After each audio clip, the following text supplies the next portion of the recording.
a discussion on nihilism in anime. The pursuit of anime is an aim to explore philosophical topics through the medium of anime, to create discussion, and to enlighten ourselves. We are by no means professionals, and the content of this podcast is pure discussion meant to stimulate and exercise our minds, and hopefully yours too. The absolute knowledge attainable by man is that life is meaningless. Tolstoy. You are joined here today by your hosts, Raven and Teddy. Hello. What's up, Teddy? How you doing? We're How's it good. going, We're man? good. Yeah, I mean, this was a topic that you brought up, so I'm just gonna kind of let you go into it and present to us what you have, and we could just shoot it up. Thank you. Thank you. Thank you. Appreciate you. Yeah, I was thinking about this because I feel like in our daily lives, we all go through hardships and difficult times. And this was actually inspired by the previous the previous stream we had, because we're talking about the shadow, right? Yeah, And I feel like one way that the shadow can manifest itself is through absolute pessimism. And one sub, I guess I want to say subset of that is nihilism, where you basically start to lose all meaning to life. And anything and everything just appears meaningless. And the only certainty you have at that point is death. And a lot of people, they seek salvation through death when they feel that way. So I was thinking about it, I thought to myself, I feel like there are many instances in anime where nihilism gets tackled. And sometimes it's a little bit more subtle than other times, right? So what I wanted to do before we actually get into the main anime talk, I just wanted to break this down a little bit and kind of uh, get your input on certain aspects of nihilism, right? yeah, So basically, like for and it's not just for us, but also for people listening, just kind of setting it up properly. The way to look at nihilism is basically like a rejection of commonly agreed upon sets of values and beliefs, right, that we all hold. And when I say commonly agreed upon, I don't mean that we all agree, like we all have the same opinion. It's more so that we've all acknowledged the fact that these are values and beliefs that can be held, that people can have, and that are worthy of existence, right? Nihilists in general, they're skeptics, right? They question the validity of many of aspects of daily life that we've considered normal, and we just embrace normal as a part of modern society, right? And basically what nihilism aims to do is break down all these societal constructs, get to their core of their meaning, and see if they still hold true at the end of the day, right? It's like, just for an example, I'll give you something that's really just pretty lighthearted, right? You know how most of us, we live in a reality where we have 5 days a week that are just work. We just active. This is considered the regular work week, right? And the yeah, weekend is Saturday and Sunday. Now, what's really interesting about that is that this is a very arbitrary decision. Somebody got up one day and decided, you know what, we're going to have 2 days that we're just going to relax and do what we need to do. And then the rest of the week, we're just working, right? But let me ask you this, though. Who decided that? Why did they think that this was the right way to go? You yeah, know? Because you have other places right now, even in Europe, where they've changed that already, where they have 3-day weekends instead of two.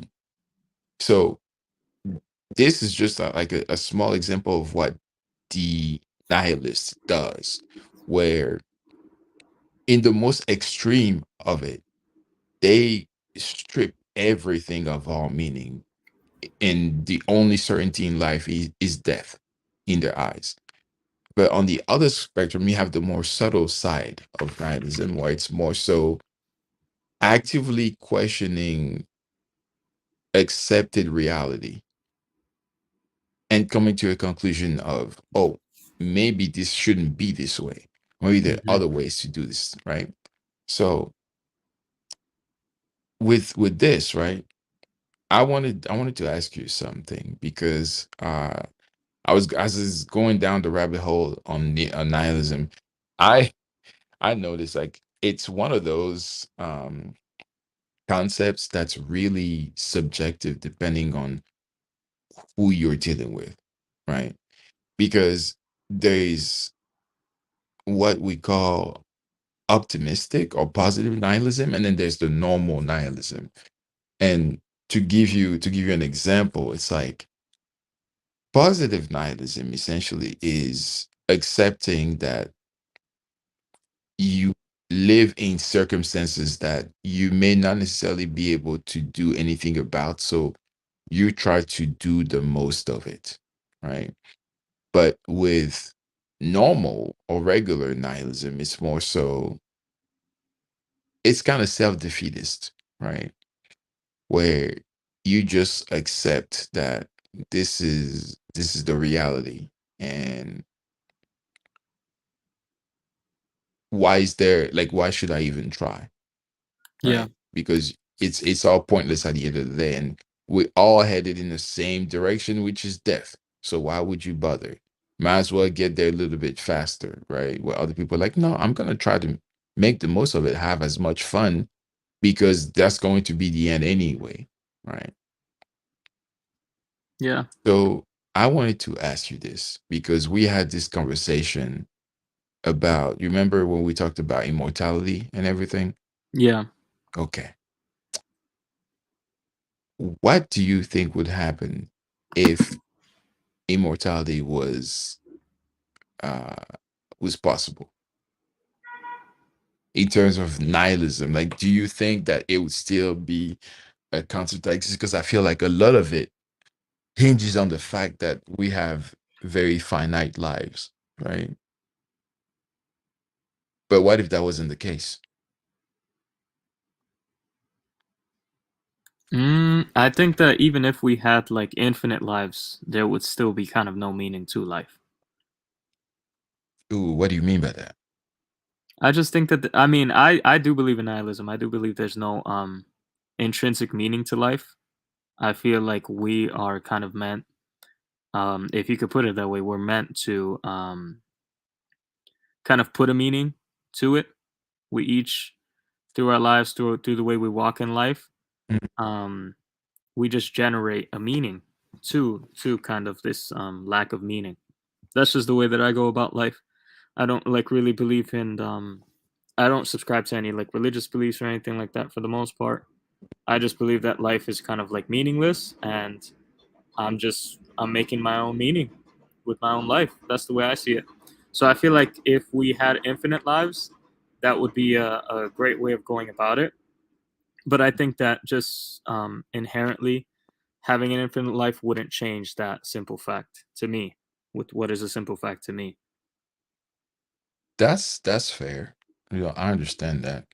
Now, do you think that you like, because I understand what you're saying, that life itself doesn't have any meaning and that we give it meaning. But wouldn't you say that in its own way, that's kind of the beauty of it? Because what we're looking at is we can have two alternatives to this. It could either be that our life is given clear meaning and purpose before we're even born. So basically, what we're doing is we're going by a predetermined like a predetermined goal and objective for our lives versus the way things are right now, which, yeah, you're right. A lot of us, like, nobody has, like, we're not born with intrinsic meaning to our lives. Is what we make of it, which kind of gives us a certain level of autonomy, right? And independence, where you get to choose how your life turns out, Hmm. right? So I feel like it is, because most of the time people talk about nihilism, it's in a negative light, but I feel like Yeah, I feel like that's where the trap can fall. Like there's like yeah, when you even when you said it yourself, like you should notice that no, not you didn't say you should notice, but you said like there's beauty. There's isn't that the beauty of it? Well, that's the thing. I never said there was no beauty in it. You know what I'm so it's it yeah, the point is that there's no negative connotation that is attached when I say there's no meaning to life. There's nothing negative about the lack of meaning. it's just that you're basically stating I'm like just yeah, a it's fact, just a and fact. It's yeah. just a cold hard fact. And so I feel like that's what might be the problem with a lot of people when they consider nihilism. Um because I believe nihilism goes hand in hand with what I'm saying, which is that we should make our own meaning, which is basically existentialism, right? Mhm. And existentialism can't exist without nihilism in my opinion. So I Ooh, that's just good. yeah, yeah, in order to basically make your own meaning out of nothing, nothing has to be like a constant or a fact. It has to be a fact that, life and its meaning are zero or are nothing. They're equivalent to a void. And you are making something out of that void because you were placed in it and you have the ability to make something out of that void through your choices, through your consciousness. That's kind of how I look at it. I feel like Mm, there's a lot of anime characters too that kind of have that vibe. Like yeah. Chrollo Lucifer from Hunter x Hunter, he kind of gives off that Oh vibe. my God. Oh my God. Oh my days. You don't understand the reason why I react this way is because when I was thinking of, the instances in anime where, this gets brought up, I love Hunter x Hunter, and I cannot believe for the life of me I forgot about the goat. The go, Brother Lucifer, oh my days. I can't believe me. But yeah, cook. My fault. I forgot about him. That's yeah. crazy. Like that's the thing. I feel like in anime sometimes it can be hard because Chrollo Lucifer. This is the thing about anime, which I love as well. This they don't kind of give you this exposition dump. Like, oh, this is Chrollo Lucifer, and this is exactly what he believes. This is the way that he goes about life. No, right? That's just not what you're getting. This is not like a video game or a book. But No. what you do get is his energy and the way that he walks around life. And just from what I've seen of him, I mean, that's just the kind of vibe he gives off. He just gives off like he doesn't really care about anything. Nothing to him really seems to hold that much meaning, and he's Yeah. kind of just walking through it. Even the way he looks at humans, he told Hisoka that he well, spoiler alert for anybody who hasn't read the manga. He told Hisoka that he views people as puppets. So essentially, he kind of sees at least other people as, in a sense, meaningless, or as Mhm. So I got you get the vibes Ukiora as well from Bleach. You know, he definitely gives off those vibes of like I mean he's literally telling Ichigo the entire time this is pointless, this is meaningless. Like your struggle, your whole journey, everything you're trying to do right now is just meaningless. Of course, he had a Yeah. reason. He had a reason for it. Obviously, like he's very specific as to why he's saying that. He's saying that because listen, I'm strong and you're weak, so your whole struggle against me is meaningless. But I mean, it goes into his whole character as a whole, which his whole character is emptiness. You know? Thank you. Thank you. I was about to say, like, I believe that his existence stands for something, right? Like he's the embodiment of an idea, of a concept. So yeah, yeah. Emptiness, that goes, and I think this is where nihilism usually gets its negative connotation, is because of the emptiness that comes with the realization that nothing matters, right? And that there's no, like you said, there's no meaning to life. The difference between like the optimistic and the pessimistic side is that the pessimistic side just stops at that. It Yeah, stops at there is no meaning to life. And then it goes straight into, so why should I try? But the optimistic side goes one step further, right? Where they're like, well, there's no meaning to it in itself. So how about I give it meaning yeah. through my actions and my decisions, right? Or even simply say this right. You know, a religious person, they might ask like, "Oh, you don't believe in God, so like you believe there's no meaning to our existence? And you're like, yeah. And then they're like, oh, so why are you living?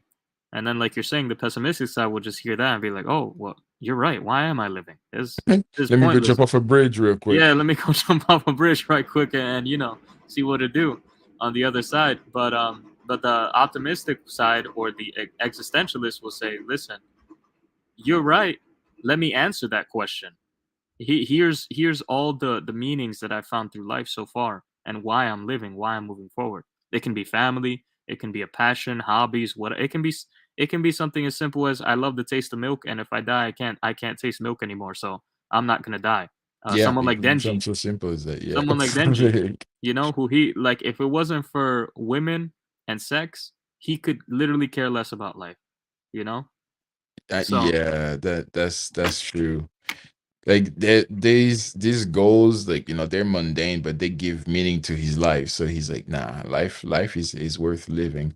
It's so interesting, Denji, as a character. I'm sorry, a quick side tangent, yeah, because um I feel like out of anybody, because when we get introduced to him as a child, and when he meets Pochita, he has nothing to his name. In fact, he has a negative to his name because his parents left him with all kinds of debt, right? With the with um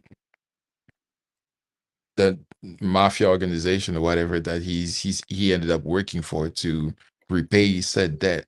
So if anybody would be in a position to basically off themselves because there's no meaning to their existence, it would be Denji. yeah, But I feel like he underestimates himself a bit, where he doesn't realize that inherently he has a strong will to survive. Like his will to survive is stronger than he himself realizes. Because you even see how he eats, the amount of food that he's able, but the man still remains standing. He keeps pushing through. yeah, And at the time when he was a kid and he met Puchita, he was damn near ready to die. He's like, you know what? At this point, like, why am I even alive? Like, what's the point? There's no meaning to it now because I'm just there. I just exist. And even then, he himself decided, you know what? Nah, this too easy. I don't want to go out like this. I'm a G. Let me make something of myself. So yeah, he's definitely interesting in that aspect. But that goes to another question that I had when I was going through this, because I feel like the way we just describe nihilism is it can be subjective, right? Depending on who you're talking to, they just have a different outlook on that concept, and it can be very either positive or negative depending on how you look at it or how you approach it. So the ongoing debate about just many, many, many aspects of life. yeah. The age-old debate, nature versus nurture, right? Do you think that true nihilism at its core, do you think that that's innate or cultivated? Do you think it's something that you discover later on in life, embrace, or do you think that there's some people they're born with it, but they just don't really realize it until it's brought out of them? I mean, I think like with all things, everything is innate. Like I think we've spoken about this before. This kind of idea that as humans, we all have the capacity for basically anything for the most part, right? Mm. Um, That's a but very optimistic outlook, but yeah, go on. yeah, it's innate, but it can be cultivated at the same time. So it's like it's kind of a both, unless you completely lack the capacity, like you're a psychopath or something, or you're just somebody that completely lacks um one aspect of kind of the human psyche. Mm. If that is a good assessment of what a psychopath is. That's interesting. It's interesting you say that, because the reason why I ask this is because we are people who spend our daily lives like thinking about uh, just thinking about life in general, either through a philosophical lens or sometimes just like the mundane basic stuff, right? But there are people, and this is sometimes hard for people like us to understand or realize, but there are people who go through life never questioning certain aspects of it. They don't even know what nihilism means or what it is.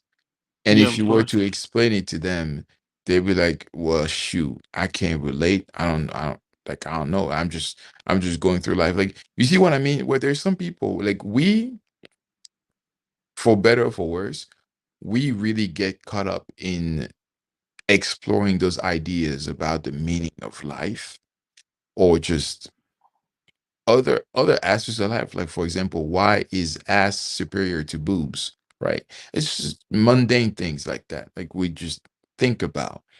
But there's a lot of people though that don't spend that time to just go through life, and I think like, that's part of who they are naturally, where they don't even question things. They're just born and they see what's around them. They see life, they experience it, and they go through with it. Like they live it vicariously. So that's why that question came up to mind because I was like, I feel like it is almost it's like what you said, right? It's both, but it's both in only some people, not everybody. Where it's innate in people that have that predisposition, and then it can be brought out later on in life through different situations or experiences that they go through. But I believe that there are people they just you know it's not part of their makeup. It's not part of who they are. So they just kind of go through with it. And it's like, it's whatever. I don't really not really worried about anything of that nature. Yeah, And yeah, go ahead. yeah. I actually don't see it that way. I see it as still being innate. Like just because it's dormant doesn't mean it's not there. Like for example, like with a very nice person who's always been nice, and they don't have a single bad bone in their body. I'm sure you've heard that. Everybody's heard that quote. Like, oh, this person doesn't have a single bad bone in their body. I do believe there's a capacity for hate in them still. With given the right circumstances, even if they're completely alien to the idea of hating somebody, and they say they would never hate somebody, they are still capable of hating somebody. It is still innate, even if it's dormant, even if it's like asleep. It's kind of going hand in hand with the kind of concept of the shadow, where you may not be repressing it, but it might Mhm. just be sleeping inside you. It might just be dormant. You know? You know, that's a good point. I like that you said that because I look at it a little bit differently because with the example of say like hate or rage or things of that nature, I feel like this is part of life. The thing about nihilism is that it questions life as a whole, like the entirety of it. While you have certain things like, like you said, like hate or things like that are part of it, I feel like it's just like human nature. You're living with other people, you have it in you to either get upset or it takes the right triggers. Like everybody has different triggers. But right now, we're talking like you're questioning the entirety of it. It's Yeah. like, for example, if we talked about you're working in you're working for a company, for an organization, and um there's different departments, right? The different aspects to it. There's the HR department, there's the R&D department, there's the accounting department, there's the sales and all that stuff. All of that, right? They're all different in how they operate, but you know that each of them they have kind of the same issues, just on a different scale and in different ways. Like for example, teamwork. The issues of teamwork that you have from the accounting department will be different from say like the sales department, but they go through the same thing, right? And it's the same with humans. It's like, yeah, this person is really nice and this person not so much, but they each have their own issues and triggers. It just depends on if you can hit those triggers and find out what it is. The nihilist would be like, I don't even know what the point of the whole organization is. Like, why do we even have this? Like, why does this exist? What's the point of this? Right? And there's some people, they go to work, they don't question that. They're just thinking, I'm just here to do my job, get my money, and go. Maybe make some acquaintances or friends along the way within the organization, but that's all that matters to me at the end of the day. But you have people, they come in, they're just like, they stop at the entrance of the building and they look up, they're like, why is this thing even here in the first place? Like, why am I dealing with this? All the frustrations, all the hardships, all the difficult work, all the nonsense. Like, why am I dealing with this? Yeah. You see what I'm saying? That's why I said, like, I feel like for some people, it is innate and then it can be brought out later in that. But for others, they're like, I don't even know why you're questioning this. I don't get it. Let me just go and get my paycheck. Right. Yeah. Yeah, well, I mean, the thing is, like, with nihilism, it's something that's very like a very basic like human notion. The way I see it, like it's Hmm. just as basic as hate, love, and everything. Like, I feel like everybody, for the most part, has a You capacity for think these so? things.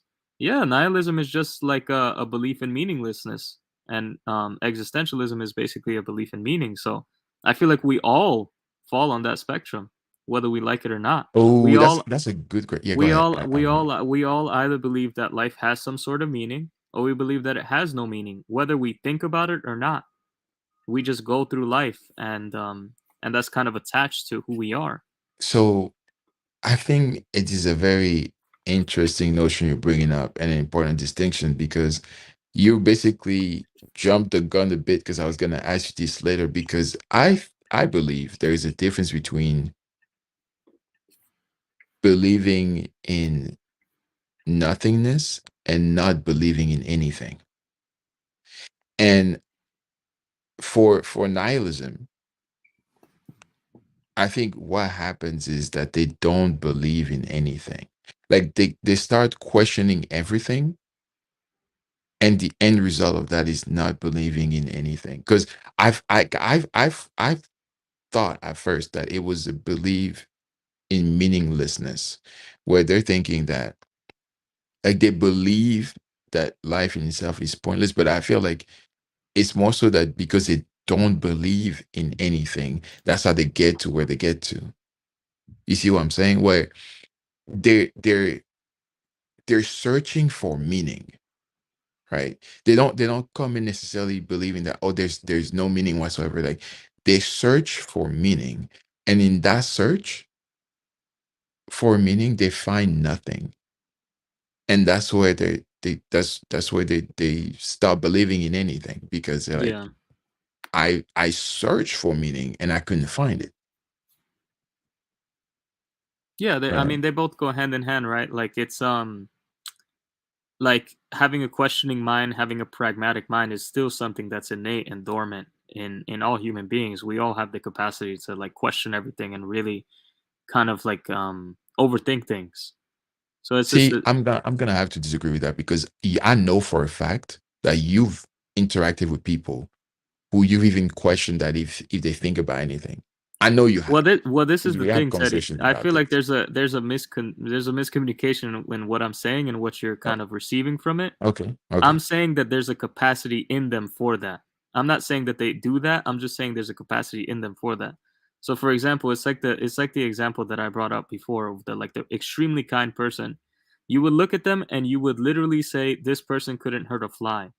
But in this person, in my opinion, they have the capacity for hate. That's it. It's not saying that they are hateful. It's not saying that they're going to go out and kill somebody. It's just saying that somewhere in them, even if it's asleep, even if it's dormant, even if it's never going to come out, it's still a part of the human kind of psyche or kind of part of the soul. That's the way I look at it. Okay. No, I And did that, I see, just don't see how that could be like wrong or anything. Just I because the know. I didn't person's say it nature was goes against wrong. it. right? So I think, and also this is there might also be a misunderstanding of what I mean. I'm not saying you're wrong. All I'm doing is questioning it, because what we're doing essentially is that we're assuming, right, that even if somebody doesn't show something, they're still capable of it. Yeah. I don't assume it. I will assume that you can't do it until you show me you can. If you go through your entire life never showing me that you are capable of reasoning beyond the level of a 5 year old, I can't assume that you can, because you never showed it to me during your life, right? That's what I'm saying. I'm not saying Yeah. you're wrong. Like, I totally 100% understand what you're saying. All I'm doing is I'm like, I'm being, if you will, a little bit of a skeptic. Yeah, But I'm you're like, doing it. You're basically doing it based on what you've seen with other people. Exactly Whereas I'm right. not doing it based off of like what I've seen. I'm doing it based off of just human nature, Like, understanding basic of human nature. basic Exactly. understanding of human nature. Yeah. Yeah, that's what I'm saying. Where it's like, I like, and I understand where that comes from, because I have that same mindset too, where I'm thinking I'm nobody special. I'm just a regular human being. So the kind of mental processes and thought process that I'm capable of, anybody is capable of that. But the reason why I'm skeptical is because I'm also realizing that we're not all the same. There are people capable of processing life on a level that I could never even dream of comparing to. Yeah. So I like, because of that, I can assume that, oh, because he can do it, I have it in me to do it too.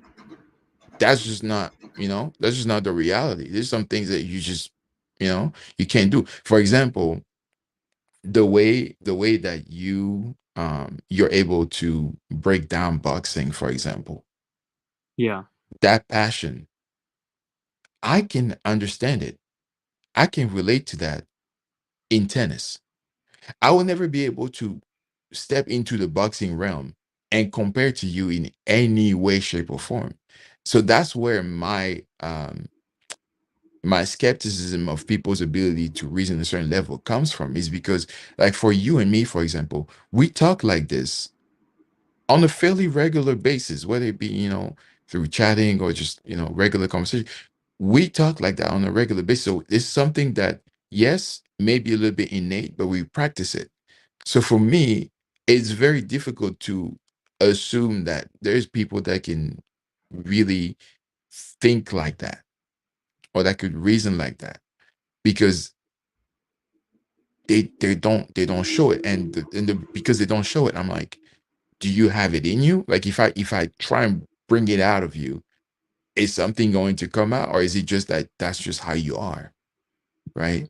Yeah. So that's kind of where my mind is. But I understand what you're saying, because you know at my core, I'm very much the same, where I'm like, I'm not special. So I feel like this is something that's fairly natural for us, so you should be able to do it too. So no, I totally get that. But that was a little bit of a side tangent. I didn't think it was gonna go Yeah. general. Yeah. It I was mean, unless you interesting. want to add something. Yeah, Yeah. I mean, I just let me go into this. I guess this is go kind of for it. like well, there's this philosopher called Nietzsche who talked about nihilism. He's the originator of this stuff. I know. I didn't want Yeah. to bring Yeah. him up because I was like, I don't know how good. But yeah, go ahead. Go ahead. Yeah. Well, Nietzsche described in his notebooks that were published posthumously that there's this choice between active and passive nihilism. And one of his many aphorisms on nihilism was that it's basically the result of the highest values devaluing themselves. So, values such as truth, justice, these values can come to feel like they are not merely ideas, but they have some sort of supernatural power, particularly when they say the truth will set you free. I'm sure you've heard that. Or Yes. justice will be served. So when these values turn out to not have any power attributed to them, when truth turns out not to be liberating, when justice is not served, we become disillusioned and we begin to blame ourselves for putting too much faith in these values. We instead blame the values for not living up to our expectations. According to Nietzsche, we can then become active nihilists, and reject the values given to us by others in order to erect the values of our own. Or we can become passive nihilists and continue to live and believe in traditional values, despite having doubts about the true value of those values. The active nihilist destroys in order to find or create something worth believing in. Only that which can survive destruction can make us stronger. It's just kind of crazy. That sounds like something an anime villain would say. Only that That which can sounds like survive Dofi, destruction. bro. Yeah, Like when you were reading that, the only guy that came to my mind was Doflamingo, yeah, because he's just like that. Like, like he even his take, because um like what you just said, like justice will be served, right? Do you yeah, remember back in Marineford, like Dofi, he was like, only the strong get to decide what justice is. yeah, So it's like he's already accepted that you cannot believe just in the entity or in the idea of justice in itself. It's whoever is the stronger that you need to believe in, because that's who's going to make justice. That's who's going to decide what's just and what's not, yeah, right? So it's like at that point you're taking a hold of that value, right? It's like you can say, "Oh, I believe in fairness," but you know what? It's even better when you're the one who decides what's fair, isn't it? yeah, Because then it's like you're in full control, so you can fully believe in it. Because like, yeah, I believe in it. I enact it. I control it. So yeah, I believe in it 100%. So yeah, yeah, it's just and even with his backstory being um being essentially shunned from the heavens, right? Because his father decided that he wanted to live amongst the common folk and know what it's like. You know, it's a praiseworthy endeavor. Backfired in the most horrible way possible on him and Dofi and everything. So what did Dofi do? He embraced chaos. It's like, I since you won't let me live the way I was meant to, I'm just gonna destroy everything where I'm at yeah. and see what happens. You know, Oh man.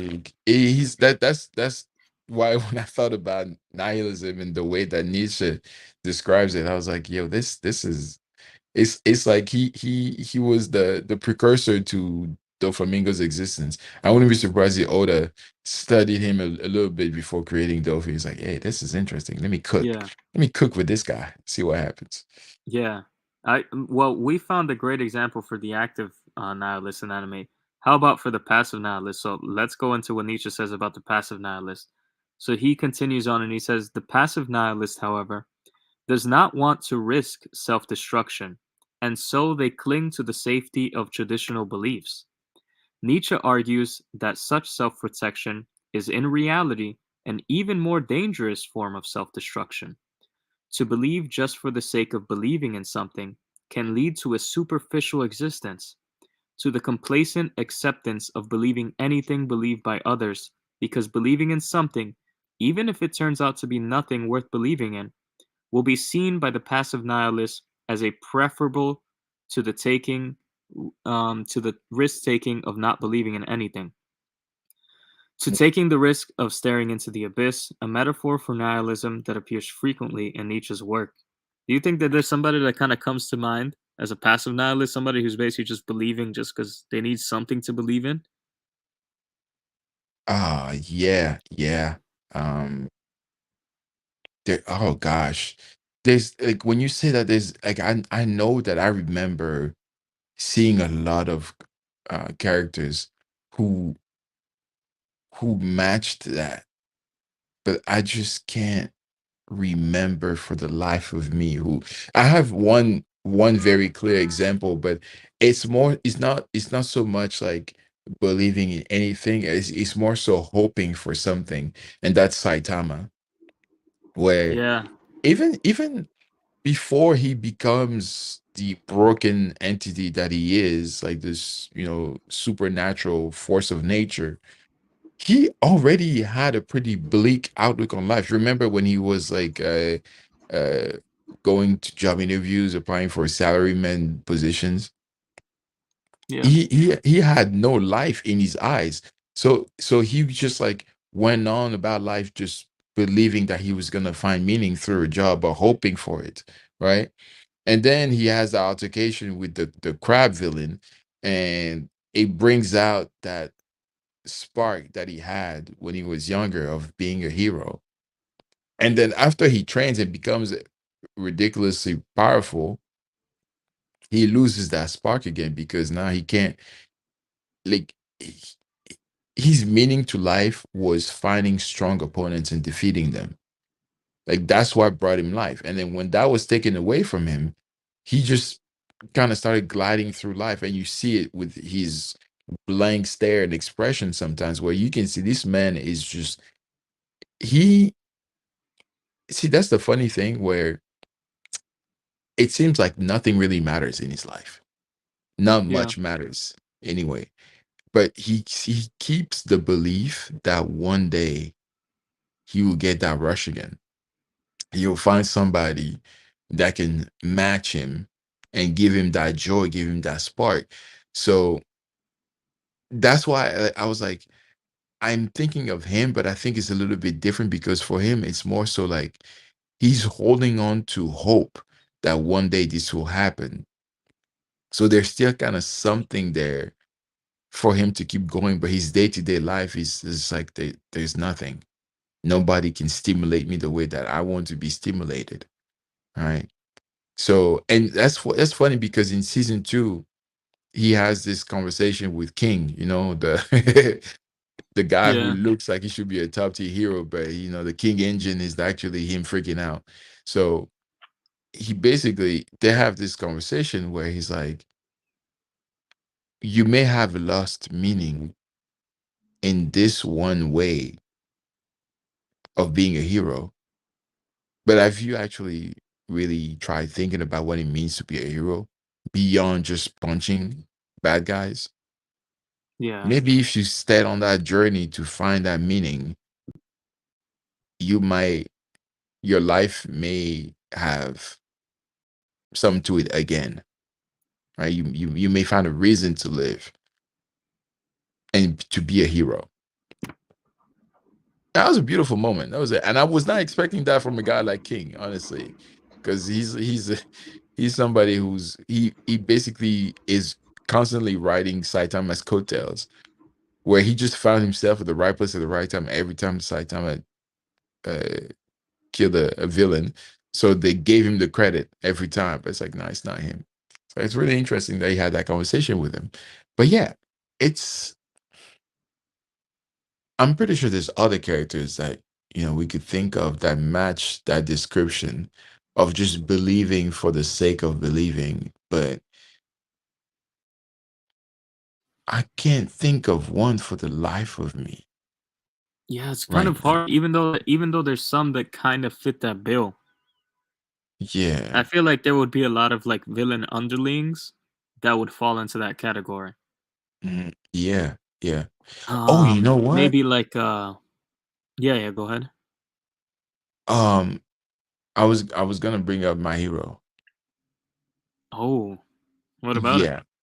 I feel like and this actually might be one of the reasons why I have a hard time connecting with Shigaraki Tomura, because Yeah. I feel like he tries to have a core belief, but a lot of the time he's being evil just for the sake of it. It doesn't seem like he has a real drive or real motivation for why he does the things that he does. It seems like he has his mentor in All for One, and he just follows him. And I mean, it's changing a little bit now, but it's still lingering in his psyche, I feel, where he's just kind of there, going through the motions and committing evil acts. And even after we get his backstory, I still feel like he's just an agent of chaos for the sake of it. Like he's just kind of going through it. But the more I think about it, the more I'm like, even with him, I'm not sure that it's necessarily in that case where you just believing for the sake of belief, because the way Nietzsche describes it, it's almost as if the reason why you believe is because you're scared of challenging that Yeah, you're scared of basically the nothingness, and so you're maybe clinging on to a finding out belief. that there is no meaning exactly. Yeah, Yeah. So I yeah, don't know. I feel like it's something that's it's very tricky. very tricky. And now I'm going to try to be more like I'm going to try to pay attention a little bit more when I watch anime because I feel like there's going to be so many instances of it and I'm just Teddy, not would you remembering say them. would you say that like Ichigo during the Fullbring arc kind of took a passive nihilist stance where he was like he wanted to believe so bad that he could get through life without his powers and just kind of like abandon that social society life and his life would be good. But that just wasn't the case. No matter how much he turned a blind eye to that reality, he just kind of kept on, man, And like you know what? trying I to. would say that yeah, that matches because he didn't want to face the reality of it, which is that that's not who he is, right? And he just kept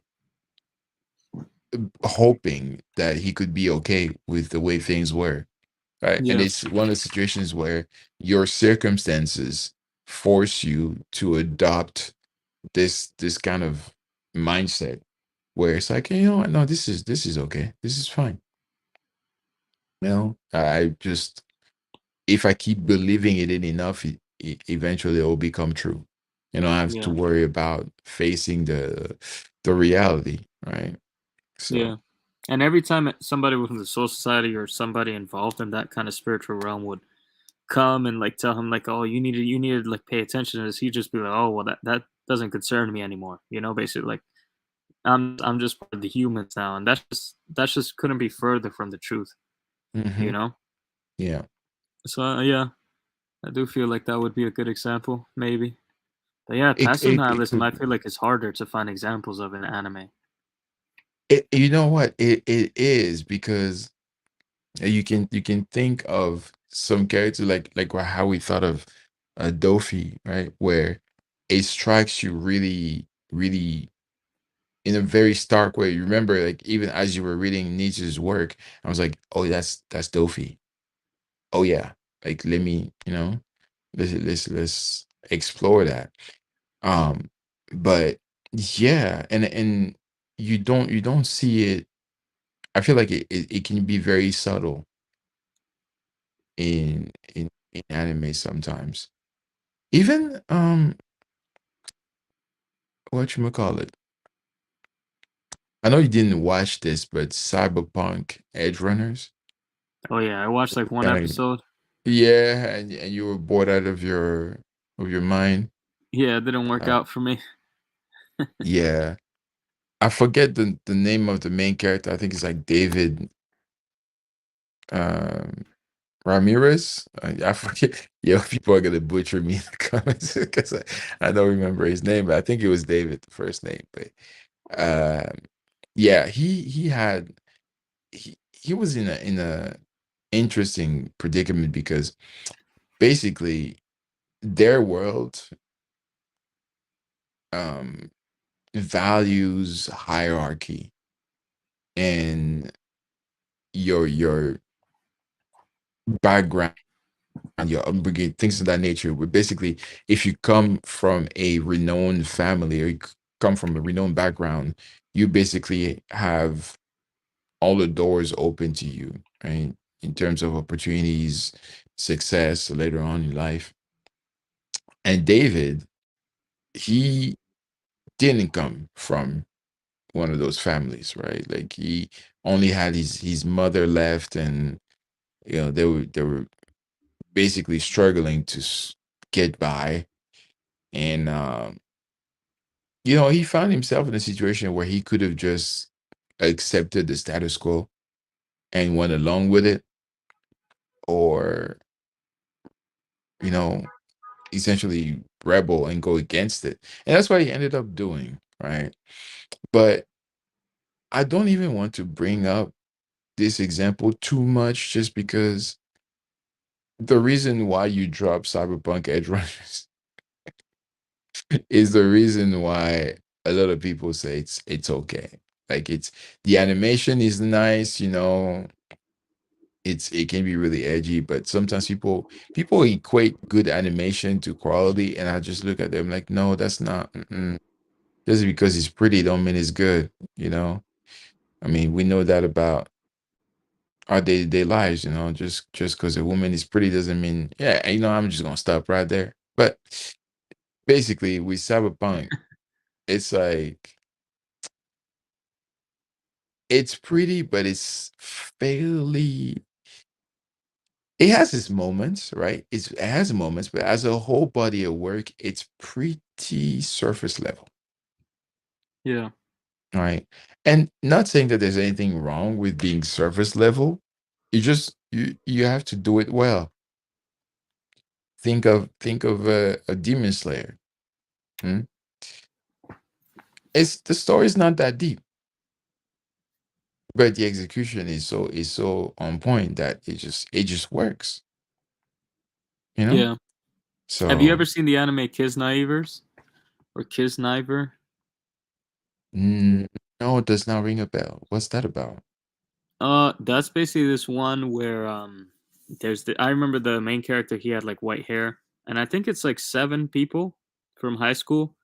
So basically there's like this experiment um about the Kisnivers or something like that, which will Mm, it's very, very weird. So basically they connect these people, and through this connection now they share all the pain, of physical and emotional pain is basically mm, connected between these people. So those who are connected to it are like called Kisnivers. yeah. So basically it's that it's just kind of going through that. I don't remember much about the story. It's been a long time, but I feel like that would have a lot of examples of this because I remember the main character of that show is very, very apathetic to life, very like monotonous, and just kind of going through life. Let me pull up a picture actually of Kisniver so you can, because it was pretty popular when it came out. I think it was from the makers of Kill La Kill, Ah, or at least one of the animators was were involved. Um, yeah, let me that pull that up. bombastic over the top type of animation, huh? Yeah, you can kind of see it here with Ooh, the who's shawty on the right? She looking nice with the who blue hair. the blue hair. This one right here. Yeah, I don't know. I don't yeah, even know. It's been a she while. look good though. Okay. But yeah, yeah, that was a pretty. I think it was okay from what I remember. Wasn't anything too crazy. I like how you're like, yeah, it's okay, it's cool. It was the animation did stand out. Yeah, see, oh, she's spicy, spicy. Look at her. Look at the look. Look at the look she's Listen, giving that bro. guy, bro. I feel like you just like anime girls with blue hair. That's what it is. You would think, Every time. right? I'm That's I'm a death. fan. But listen, okay, all right. That's Listen, death. Now this. see, you be a fool not to love Steph, okay? Like she's down with it and she's ready to she like listen, where most guys have to make the first move, she comes after it, bro. Like, come on, look at this. She's a queen. How can you not love this? It's just a she just so happened to have blue hair, okay? Same with Rem. She's waifu Ah, here we material go. 100%. Yeah. Like Rem is amazing. Like, you know this. Look at Well, her. this is the thing that I don't understand. So, like, if you find no meaning in life and you let that defeat you, like, what? Like, why? There's like Teddy's saying, So there's so much. many like haired Y- anime girls for you to see. Like, you're telling me that's not going to keep you in the fight? If you believe in 2D supremacy, you got so much material to work with. How would you You abandon got so that? much to live for. Don't even get me started on the Tornado Sisters, Tatsumaki and Fubuki. Come on now, Yeah, but they way have too like green powerful. hair, right? Yeah, like one has light green, the Yeah, other one's dark green. yeah. We Yeah, don't want them. The green hair is no we good. don't want them. Oh, Yeah, oh, is Nelliel? Is her hair green? I think it's green, yeah. right? It's green. It's Yeah, green. it's green too. I was trying to remember. Hey Yeah, man. People can't say we're not anime fans. We love anime. Oh, absolutely. Like we have an exhaustive library of anime references we can pull from. It's just sometimes you gotta think about them. Like I still can't believe I forgot about Crollo, bro. Yeah, Because he's the perfect embodiment of the kind of passive nihilism we're talking about. Because I think Gon asked him, right? Gon asked him, "What's the reason why you do what you do?" And he was just like, "I. That's a good question. What? yeah. Like, I've never seen truer nihilism than that. Like, dude And is he just has a lot of like, religious symbolism around him. he does. That's the funniest part. So So it kind of you hints believe, yeah. that he believes in something, but why he believes in it, like God knows why. Yeah, yeah. It's like you don't have a reason. That's that passive nihilism where it's just like you know, Yeah, he hasn't taken the time to really explore himself. And I think when Gon asking that question, that's where he went to that place where it's like, wait, that's actually that's actually a valid question. I never took the time to ponder that. yeah, Honestly, Loki, I feel like that was Gon and Killua's saving grace because he was intrigued by them. If it wasn't for that, he might have killed them on the spot yeah. because He he felt like has a no passing qualms over interest in that. them. He really doesn't. Like he'll just do it. And it's interesting because it goes to another guy I wanted to bring up. You familiar with Psychopaths? Yeah, yeah. But it's been a long time though, so I definitely don't Yeah, no, remember no, much. it's totally fine because it's not like I'm going to go too in depth into into it, but basically, in that word they have the civil system or societal system. I forget the name of it, which basically measures any individual's um, likelihood of committing a crime. Yeah, And if you start to get into a certain zone where they feel like you're about to commit a crime, you just get killed. You get offed, right? They send the ops after you to finish you off. And the main antagonist of this story, right? His name is Shogo Makishima. yeah, He was what you'd call an active nihilist because he rejected that system and its beliefs and everything that it stood for. Where what he would do, which was so unhinged, he would kill people in such cold blood with a smile on his face. But he had no animosity in him whatsoever. So the system would pick up on it because he doesn't he basically showed the flaws in that system where it's like my yeah, existence is this system's weakness. I don't feel the impulsions of a criminal. I just do what I do and see, look, people are dying because all of y'all are mindlessly believing in this system to be correct. You should challenge that. You shouldn't just accept it for what it is. And through his actions, he kept showing it to the point where even people who strongly believed in it started questioning it. So he made other people start to use their common judgment. And I feel like that's like one of the best examples of active nihilism in anime, where you have somebody who boldly goes against the established standard and the status quo, where he decided, you know what? No, we're not going to do this. This is not, this doesn't make any sense. And let me show you why, you know? yeah, So I thought of him too. And because like you say, even for me, it's been a long time since I've watched that. I remember people said season 2 or 3 wasn't so good. I forget. I think it had 3 seasons. Um, but you know what? My my reasoning behind that is why I believe that it didn't, like, people didn't like it as much. Why? It's probably because this guy wasn't there anymore. Probably, yeah. Did you know how some amazing antagonists have a way of making or breaking a story? Notice how I said antagonists, not villains, because you look at somebody like Death Note or something like Death Note, right?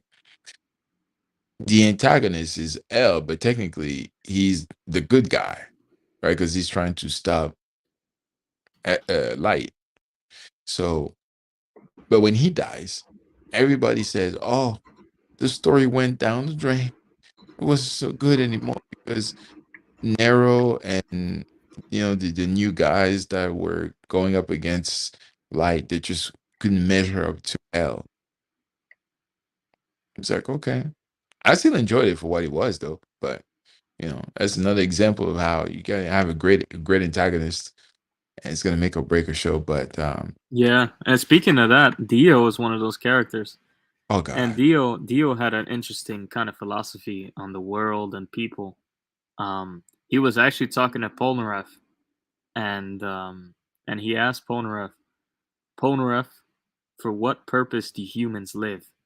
They live to attain peace of mind by conquering their fears and anxieties. Seeking fame, controlling others, and acquiring wealth are methods by which they attain peace of mind. Some even chose to attain peace of mind through friendship or marriage. When humans express willingness to help others, or proclaim their actions to be in the name of love or peace, their true motive is really to attain peace of mind. Attaining peace of mind is the true goal of all mankind. So, yeah, I feel like Dio kind of inherently hints to this fact that, like, there is no kind of inherent purpose to life, and humans are kind of making their own purpose, and the purpose that they make is to attain peace. Um, that's at least what I take from Dio, and yeah. like kind of his mentality. I feel like he did think in a sense that there was intrinsically no meaning, Mm. and this is the meaning that humans came up with as a collective. That's interesting. I feel like it was his reasoning, right? Like, he thought about it and he decided, like, you know what, I think human, because you could say it was kind of an arbitrary conclusion to come to. And and um uh Enrico Pucci, he followed in his footsteps. But look at this beautiful man. Look at his The glory. goat. The goat, for real, for real. And that's Dio, not Dio Brando. Dio Brando is his own brand of ridiculous. But Yeah. Dio is that guy. So basically, right? He came to that conclusion because he was struggling with it himself. He's the opposite of the passive nihilist, right? Where he didn't just decide to believe in what everybody believes in, and he embraced his dark. He, like Nietzsche was talking. He stared into the abyss, and through doing so, went through the mental process of thinking through the meaning of life. And his conclusion to that was that what humans look for at the end of the day is peace of mind, right? Like that's where they get the deepest meaning to their life. Yeah. And that, following through on that, basically, Enrico Pucci was like, to achieve that peace of mind, what you need is to know how your entire life will play out. So that way you don't have to worry about anything. Yeah. You can achieve true peace of mind because you already know what's going to happen. So you're not stressed. It's like, yeah, this is what it is. And that's why I say it's arbitrary, because I don't think this is what people really want. I Yeah, don't exactly. It's not what people want, it's what he thinks people want. That's Do you that's what think he that thinks like people want. Madara kind of falls into that too? Madara, he's interesting because he didn't like what he tried to do came from his deepest understanding of um, human nature. Like he knew that at the core, which is it's actually funny that you bring that up because it's the opposite of what Dio was talking about because he knows that people just can't be left to their own devices and achieve peace because everybody has their own goals and aspirations and agendas. So at some point, there's going to be conflict, and it might turn into war. Yeah, Like he realized that he was like, as long as human beings have autonomy and independence, it's never gonna happen because everybody was just gonna want to do their own thing. And if you believe your values to be superior to somebody else's, then you're going to come to the conclusion that you have to enforce it on them. And so that's how war happens. And yeah, he just wanted to take that out of the equation entirely, right? He's like, you know what? I'm not going to leave you to your own devices. I'm just going to make the choices for you. And in that way, he's kind of similar to Dio, which is funny because it's yeah, like, yeah, I'll make that choice for you because you can't be responsible enough to make that choice for yourselves. So I'm going to enforce peace on all y'all by turning you into unthinking puppets, or you just trap you into that perfect utopia, right? Where you're just dreaming and just living your best life that way, yeah. which is There's just insane to think about. It's like, goddamn. it's crazy how all these villains look at people as puppets. Yeah, I know, They have right? this sense of superiority, which is something Yeah. we're definitely probably going to get into eventually as well. There's just so much to kind of tackle with anime characters and their different philosophies, and I feel like the way they think is very layered, where you can kind of attach multiple modes of philosophy to them. So it's very interesting. And today's topic was very interesting as well. I feel like we hit a lot. Um, we didn't even get into like Shishigami from Inuyashiki yet, which Yeah. that dude is. I mean, he's a sociopath for sure. Um, but he kind of gives off that vibe of like there's no meaning to life, and he's just kind of taking lives as he pleases. I feel like L, I mean not L, Light from Death Note. He maybe falls into this category as well. Where in the beginning he's like kind of doing things in the name of justice, and then slowly he just goes down the path of like just like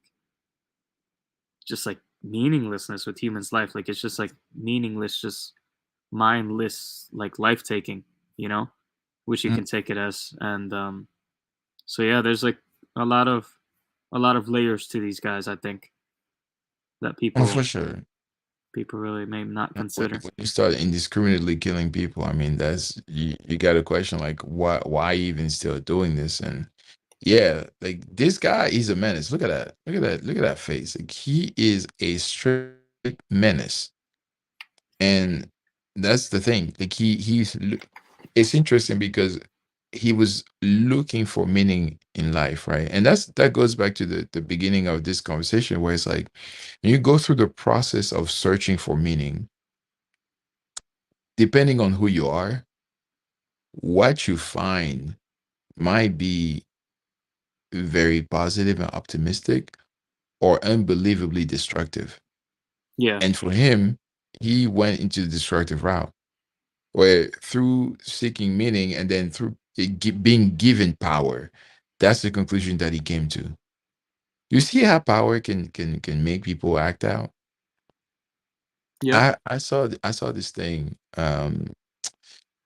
I didn't see it, but I heard it and I read it somewhere. It said that money, because you know people say, "Oh, money changes people." Like when you make money, you become somebody else.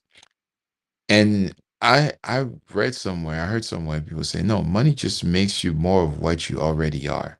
And I think this is really true because when you're broke, you don't have the ability to ride a Lamborghini or to splurge or whatever if that's what you really want to do, right? But you can't do it because you don't have the means. Yeah. So you're not going to do it. But once you get the means and you start doing those things, it's like it's not that the money changed you. It's that now you're being able to do things that you couldn't, that you repressed before because you didn't have the means to do them. And it's like that makes a lot more sense. Because I don't think money changes people. There's plenty of people who came into money, and because of who they are as individuals, they don't splurge because they have that mindset of you never know what can happen. I need to make sure not to go back to those days where I was struggling to find my daily meal, you know? Yeah. So, and for this guy right here, hero, which is funny because he's no hero, but his name, goddamn, Yeah. um, he he was given, alien, uh, just like abilities or powers, right? And through that, while searching for, his meaning to life, he came to that conclusion that wait, I have something that's similar to almighty power right now. I could do some things with this. Yeah.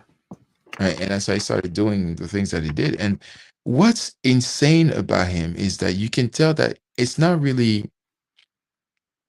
He reminds me a lot of Shogo Makishima from Psychopaths, where he doesn't have like the compulsions of a true psychopath or a serial killer, because I feel like even with psychopaths, right, they have. Oh, actually, no. Would he be a psychopath? Because he doesn't really have any drive or particular reason why he does. He just does it because he can. It's like I can Yeah. hit it right now, right? So I will, and it's just you know, it's kind of interesting to see because one of the reasons I really enjoy this anime is because you see the difference between him and the other guy, the older gentleman who got given the same powers. And for him, he actually had reasons to act out because his family was the cause of so much stress and anger and depression because of how they treated him while he was out here just trying to do his best for them. So he had a lot of anger and frustration that he could have taken out on either his family or the world because, you know, it would make sense in a situation, but he doesn't because he's a good person at his core. Meanwhile, this guy here just complete chaos. Like, you know what? Let me just go crazy. But yeah, man, dude, this was interesting. I knew this was going to be a little bit challenging just thinking of characters that would represent that. And this is why we have this disclaimer at the beginning that we're no experts, right? Like we just enjoy exploring these ideas, having a good time talking about them. And so this is why we encourage people, if you happen upon this recording and you can think of characters that fit the bill when it comes to being a true nihilist, whether active or passive, or, even your own interpretation, by all means, let us know. And, if we get good interesting examples in the comments, we'll definitely feature them on the channel. We'll talk Yeah. about them because it'll only be right to do them justice because this is what we do. So Yeah, for uh sure. yeah, let us know by all Let means. us know for sure. And I just wanted to get into one last point. I've been looking for this post that I saw on Instagram the other day. I finally found it. So there was this there's this other idea of nihilism, right? Where there's this philosopher called Arendt where they warned that we should be careful not to think of nihilism as merely a personal crisis of uncertainty. Rather, we must recognize that nihilism is a political crisis Nihilism can be promoted by those in power who benefit from such crises. Hence, even metaphysical nihilism can carry political weight. Accepting that the universe is meaningless can lead to viewing concerns about oppression, about war, about the environment as meaningless too. For this reason, it is not only politicians who can benefit from nihilism. According to the Ethics of Ambiguity, published in 1948, one of the forms that nihilism can take on is nostalgia, the desire to return to how free we felt as children, before we discovered, as adults, that freedom entails responsibility. Corporations can therefore also benefit from promoting nihilism in the form of selling us nostalgia in other ways to distract us from reality. This is why we must not only recognize the nihilism in ourselves, but also recognize that it exists in the world around us and identify the sources of that nihilism. Rather than letting ourselves feel powerless in a world that seems to have stopped caring, we should also ask where nihilistic views of the world are coming from and who benefits from our seeing the world that way. So that really stood out to me. I was seeing that the other day when I was researching, but I forgot to save it. So I had to scroll through Instagram for a while there. Um, Yeah. but I feel like that's a pretty interesting angle on nihilism as well, where it's not just I guess the way we view it, it can also be the way others view it, and even the way corporations view it and politicians view it. And it can really bleed into and affect the way we just view the world as a whole. Because, like they said, nihilism can take on the form of nostalgia, right? Yeah. And it's basically this kind of idea of like, well, the past was so good, the past was so free. We want to return from that past, return to that past, right?